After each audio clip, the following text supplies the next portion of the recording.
Frank Lloyd Wright, Britain's horniest cat lover. Sorry, wrong guy. Frank Lloyd Wright, America's famousest architect. Iconically designed this and this and this, but would you believe that in his entire career, he only did one skyscraper? Or that his one skyscraper is in, checks notes, Bartlesville, Oklahoma? It's true. This is, in a strictly literal sense, Frank Lloyd Wright's highest achievement, a totally singular work in his portfolio, and it's called Price Tower. In 2023, Price Tower sold for the towering price of $10. Woof. Yes, this is the story of how a monumental building became a monumental pain.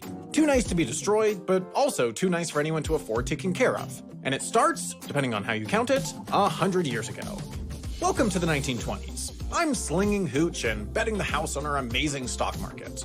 Meanwhile, Frank Lloyd Wright's cooking up a 4-towered apartment building for shiny New York City.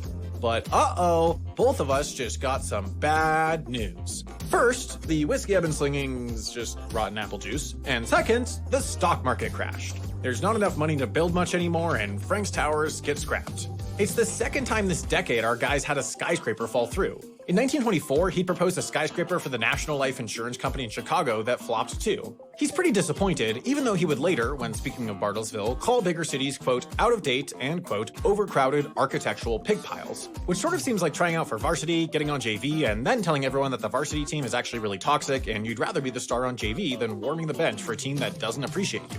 Which, you know what? Sure. Bartlesville, Oklahoma was an uncrowded, pigless pile where Wright came to believe a nice building could really shine.